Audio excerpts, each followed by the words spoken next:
What's up, everybody? This is Sunko, the Korean bro. Today is 2023, June 7th.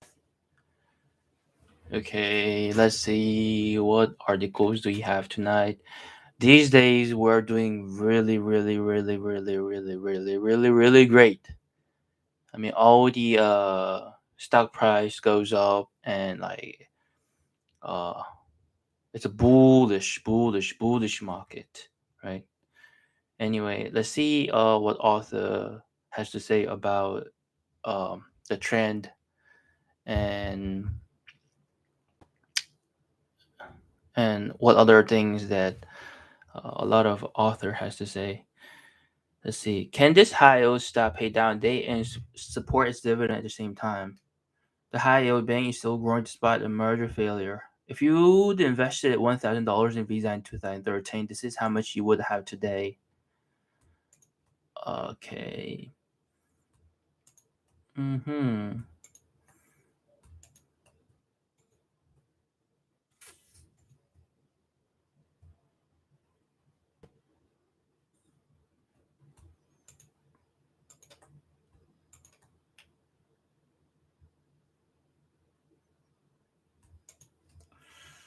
First, if you would invest $1,000 in Visa, the payment processor has benefited from the shift toward digital transactions.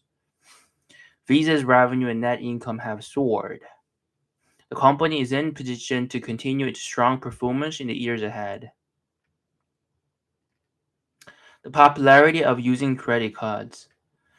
Unsurprisingly, the world's shift toward digital transactions has been a fantastic secular tailwind for Visa. According to the Federal Reserve Bank of San Francisco, cash was used in 18% of transactions in 2022, down from 31% in 2016. During that time, credit card usage went from 18% to 31%. Consumers just love using their credit cards, many of which come with valuable reward programs. And this is a boon for Visa because the more branded cards it has in circulation, now at a whopping 4.2 billion, the greater the revenue potential. That's because Visa collects a small assessment fee from each transaction that it processes on its network. So as more users spend more on their cards over time, Visa gains. Hmm, okay.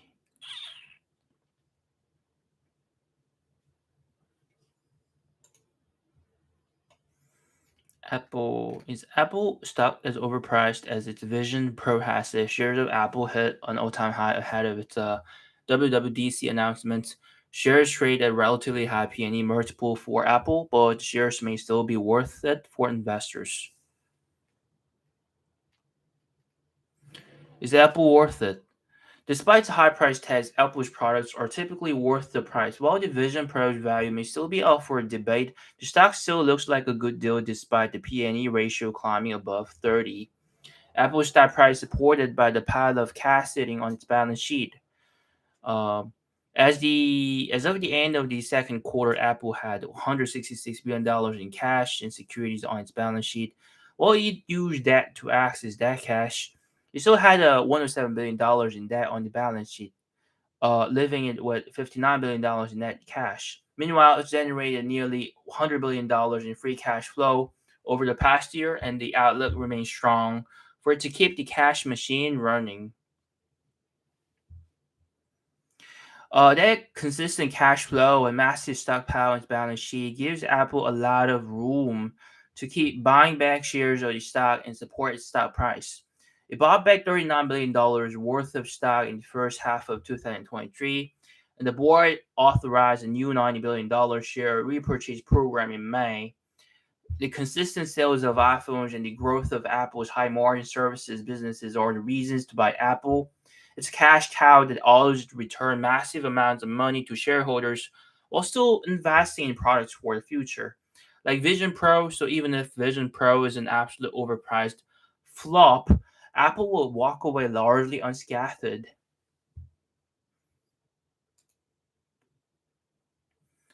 Okay, we got two stocks down 88, 47 to buy right now. Roku, the Nasdaq Composite bear market. Keep reading to see reports from multiple contributors on two tech stocks that look particularly appealing right now. Let's go with Roku first. Okay. Uh, Media streaming technology as per Roku is one of the most undervalued stocks in the market right now. Picking up a few shares on the cheap in this long-winded dip should set you up for tremendous wealth-building gains as the ad-supported media market gets back on its feet again. In a nutshell, the summary above says it all about the stock, but if you want a bit more elaboration on these ideas to help you form a more robust conclusion of your own, you might consider facts like at $60 per share, Roku stock price is down 34% over the past year and 88% from the all-time peak of $480 in the summer of 2021. The company collects most of its revenue from ad sales, supplemented by a steady stream of software license royalties, Roku-branded hardware sales. The digital ad market slammed the brakes over the past 18 months, driven by rising inflation and tightened marketing spending.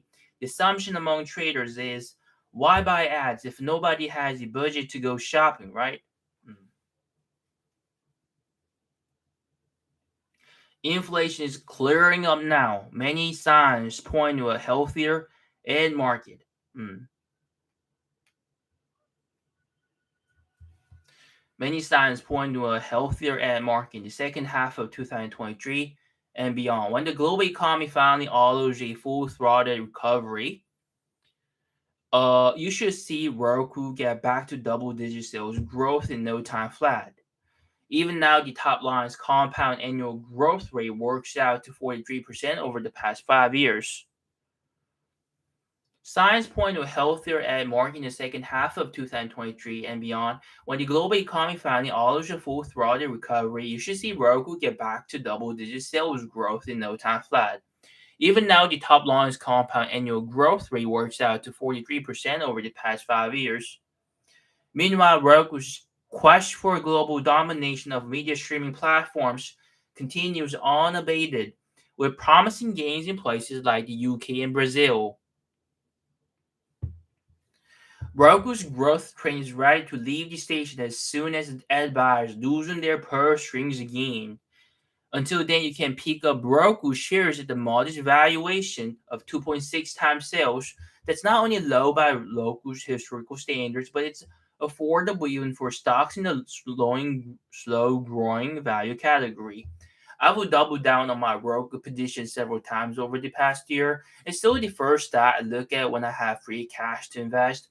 You don't have to follow my lead, but I do recommend taking at least a small stake in Roku's promising and deeply undervalued growth story.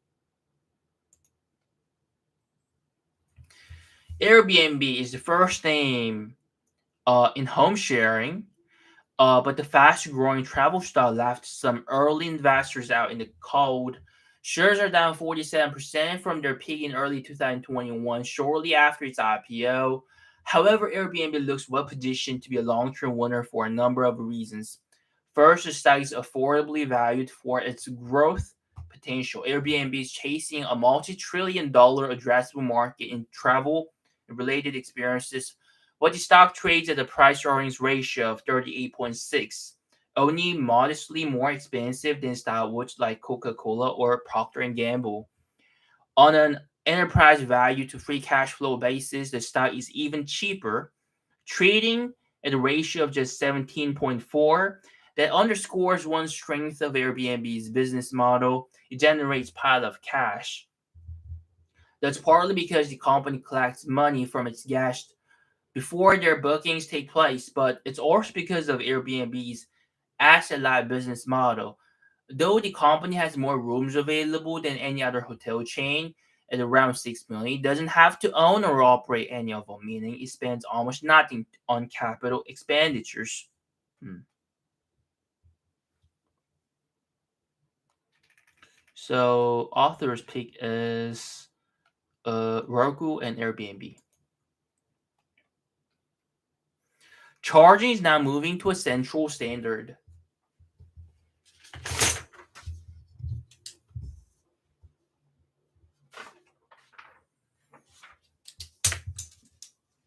which may not be good for charging stocks. When Ford announced it's adopting Tesla's charging standard in future vehicles, it shook the EV world, but the real impact may be commoditized implosion and electricity that goes through them.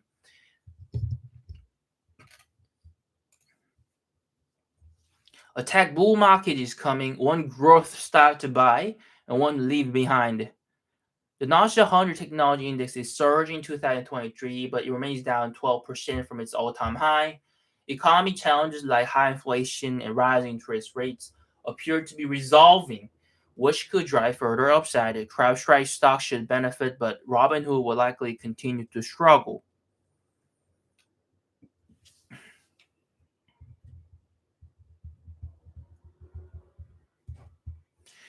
Cybersecurity giant CrowdStrike uh, is off to a flying start in 2023.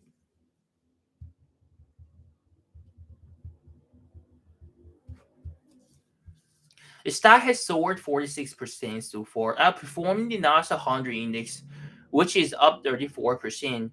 The company just reported its financial results for the fiscal 2024 first quarter, and while investors initially responded negatively, there was a lot to like. CrowdStrike is recognized leader in protecting the endpoint, which includes all the computers and devices employees might use to access their company's network. It's where the majority of breaches originate because employees' emails, messaging systems, and even payment mechanism can be an easy access point for hackers. It uses artificial intelligence to offer advanced or accurate protection with its models ingesting over 2 trillion events per day. Beyond the endpoint, CrowdStrike offers a whole portfolio of tools for the cloud, threat intelligence, and identity protection, to name a few. Whole portfolio of tools for the cloud, threat intelligence, and identity protection.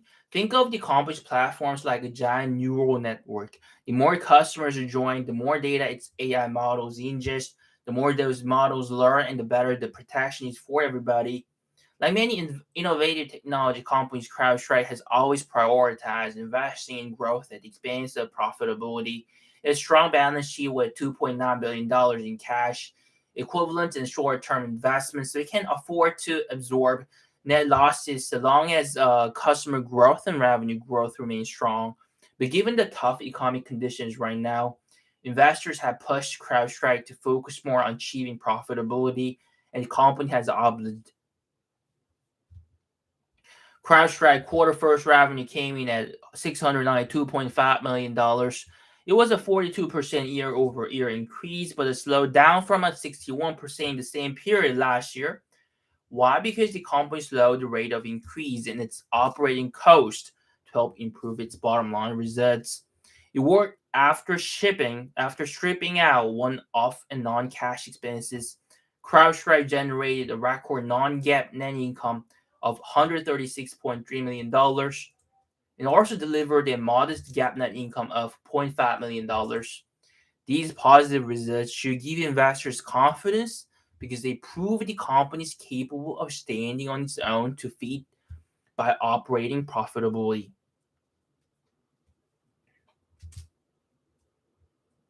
In any case, CrowdStrike has a substantial opportunity ahead as companies rely more heavily on cloud computing technology, which makes them vulnerable to cyber attacks around the clock. Advanced cybersecurity tools, especially those powered by AI, have the potential to become more valuable than ever. Since CrowdStrike remains 47% below its all time high, this could be the ideal time for investors to buy.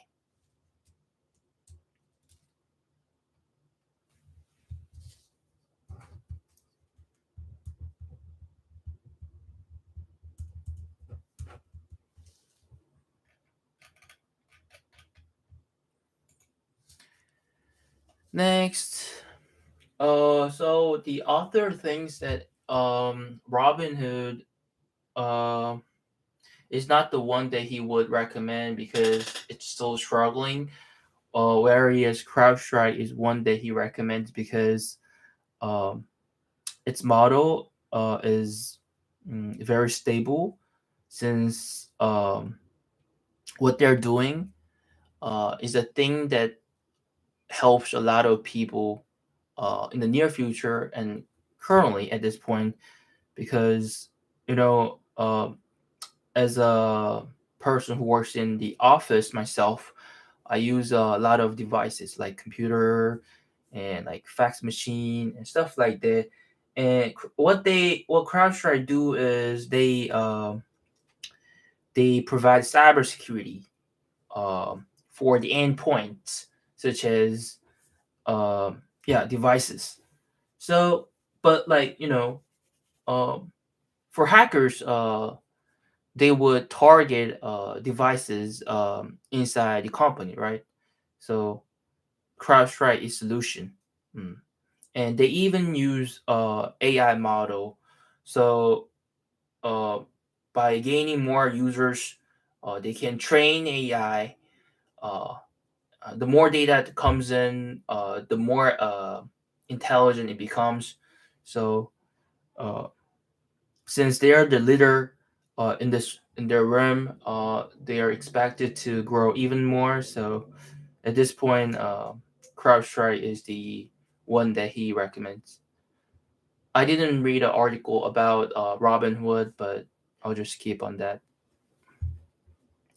NVIDIA GPUs will be in high demand for accelerated computing in AI. However, there are more semiconductors needed from other companies to make these complex AI systems work.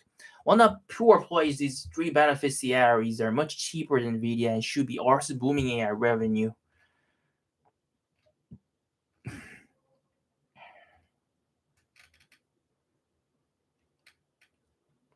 Broadcom and Marvel. Okay, let's go next one. Believe it or not, Warren Buffett owes three dividend stocks with yields over 8%.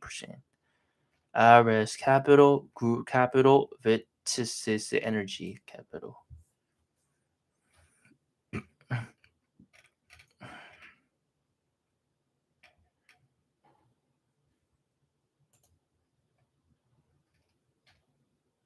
Johnson and Johnson, Okta, Next Arrow Energy. Okay, let's read this one. Johnson and Johnson is like the company that's been mentioned multiple times. Hmm. Last year, all three major stock indexes delivered their worst returns in more than a decade. Seasonable stock market declines have historically represented surefire buying opportunities. Three phenomenal companies have the competitive edge and sustained catalyst needed to make their shareholders richer. First, let's go with Johnson and Johnson. The first magnificent company that's a no-brainer buy with $300 right now is none other than healthcare juggernaut Johnson and Johnson, better known as J&J. Like every single publicly traded company, Johnson and Johnson is contending with its own unique set of headwinds. Litigation concerning its Talcon-based baby powder is arguably the biggest great cloud currently hovering over the company. But if investors take a step back, they see that J&J should have no trouble settling existing lawsuits from a financial standpoint. Okay, they're going through a lawsuit. Okay, I get it. But my point is Okta. Let's go to Okta. The second no-brainer stock that's being to be bought with $300 cybersecurity company, Okta, cybersecurity company.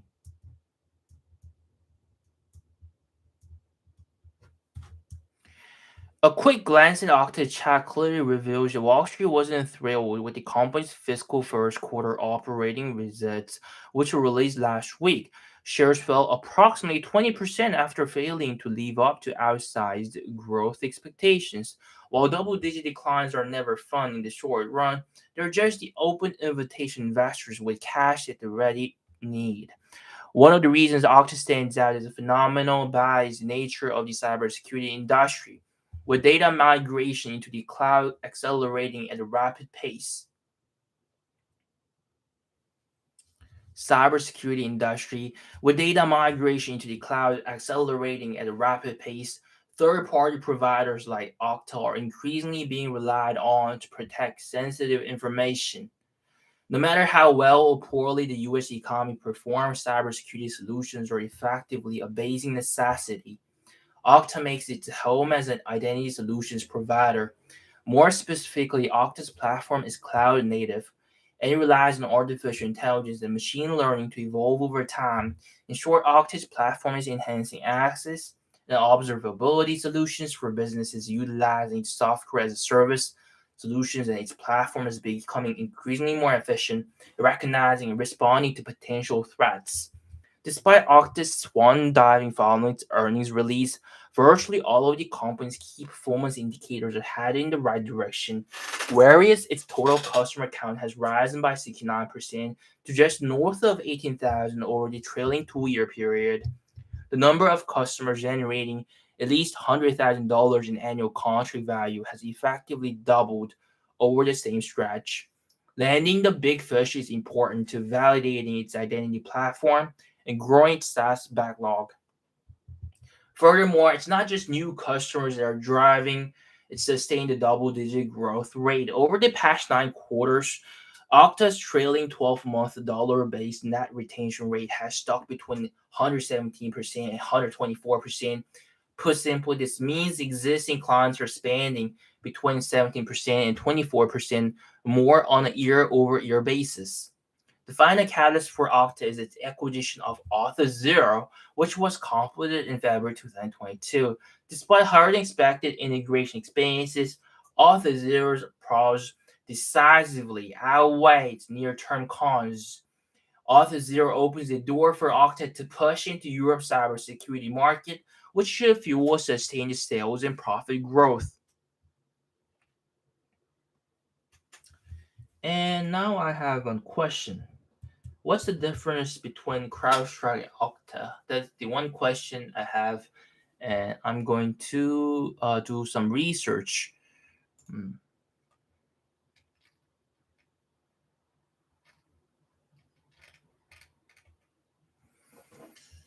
Okay, let's see. What's the big difference?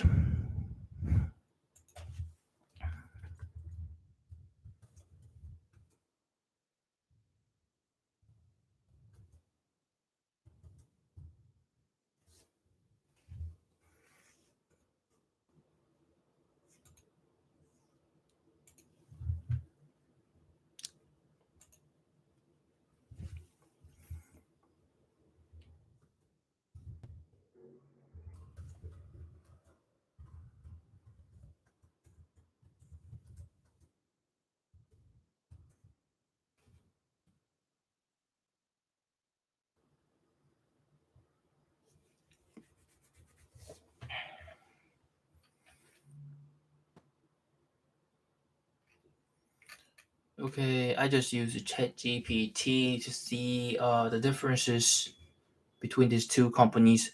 CrowdStrike and Okta are two distinct companies that provide different service in the field of cybersecurity. So they're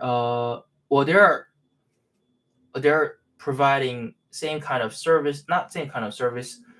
They're in the same sector, but they provide different kind of services.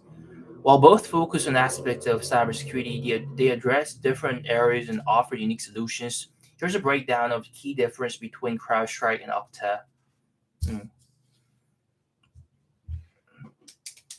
CrowdStrike specializes in the endpoint security and threat intelligence. They offer a cloud-based platform called Falcon, which helps organizations detect, prevent, and respond to cyber threats by protecting endpoints, such as laptops, servers, and desktops from malware, ransomware, and other forms of cyber attacks.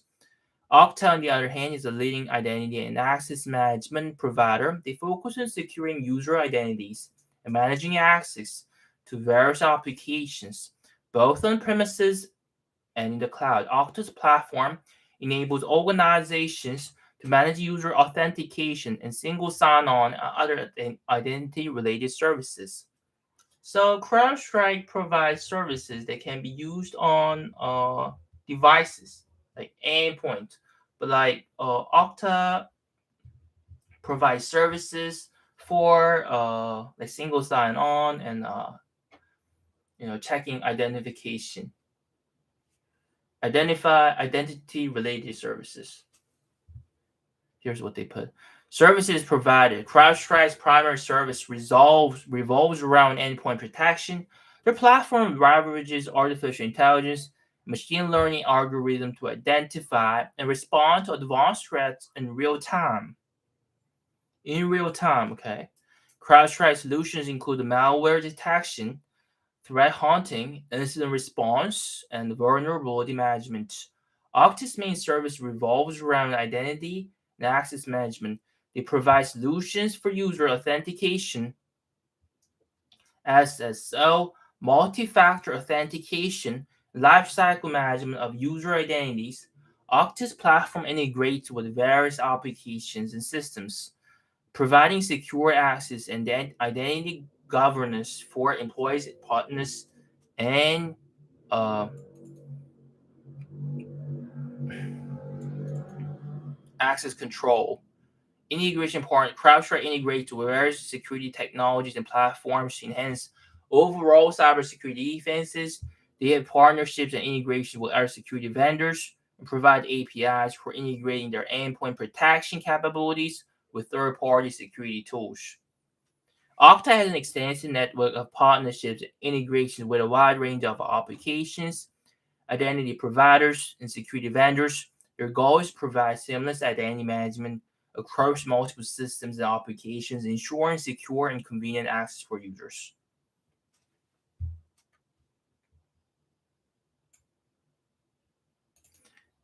While Okta focuses on identity and access management, CrowdStrike specializes in endpoint security and threat intelligence,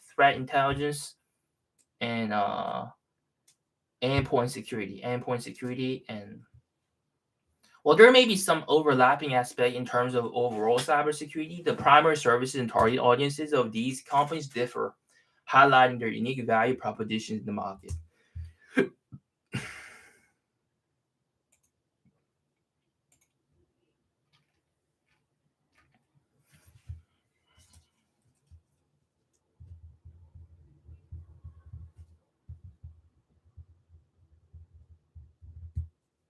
Palantir Technologies. Okay, let's go to Palantir Technologies. Okay, the market has been showing signs of life this year. The S&P 500 remains down 10% since peaking in 2022. In a full-blown bull market, many businesses could see their values skyrocket, particularly those that are focused on growth. And a couple of unstoppable companies investors may want to buy before that happens are Palantir Technology and Pfizer. Okay, Palantir Technology has been a hot stock lately, soaring more than 130% since the start of 2023. Artificial intelligence and the potential growth opportunities they can open up for Palantir are what have been driving a lot of recent bullishness for the business. The company specializes in the data analytics and helping both businesses and government agencies make quicker and better decisions. Data analytics.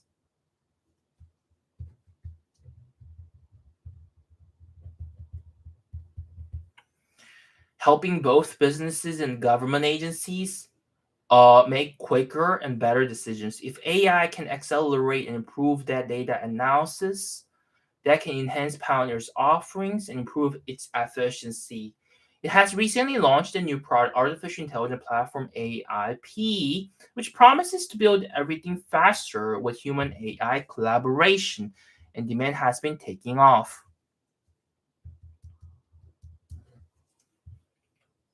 In a recent interview with Bloomberg CEO Alex Cobb said that the company has customers in the US who are calling us every day and that it has received a year's worth of inbound calls within about a month. If those elevated activity levels translate into significant sales growth, Palantir could be on the verge of reporting some impressive numbers this year.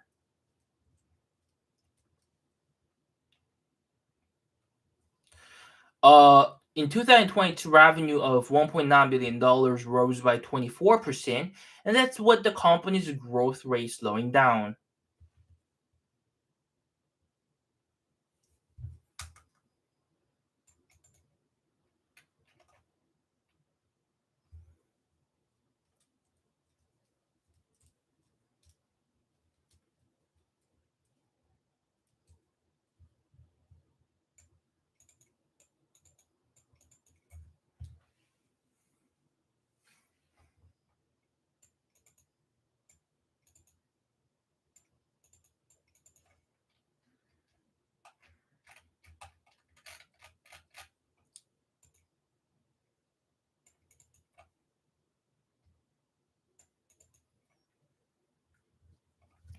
Today we covered CrowdStrike, Okta, and Palantir Technologies.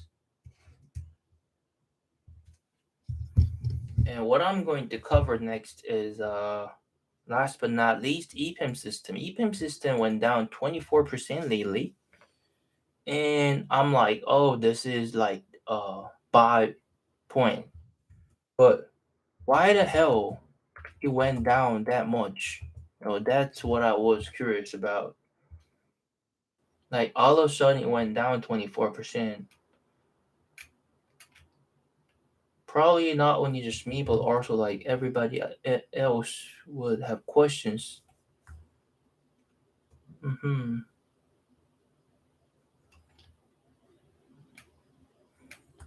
Here is the article.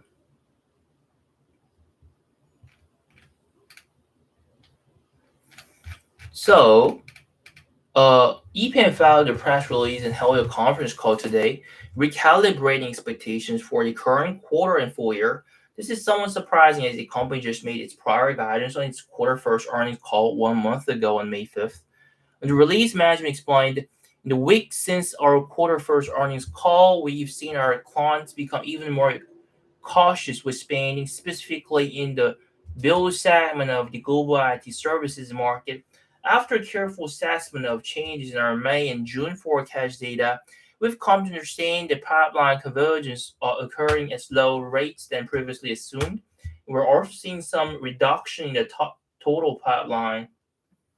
Management now expects 1.160 billion to 1.170 billion in revenue in the second quarter, down 2.5% in constant currency and excluding the impact of the Russia exit.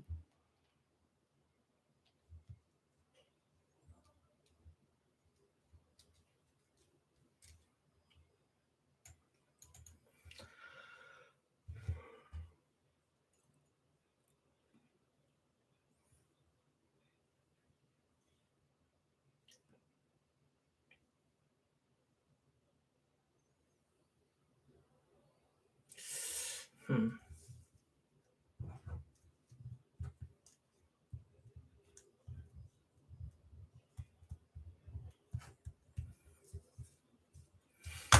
Anyway, this is it for today, and I'm gonna see you tomorrow. Okay, bye bye, bye bye, bye bye.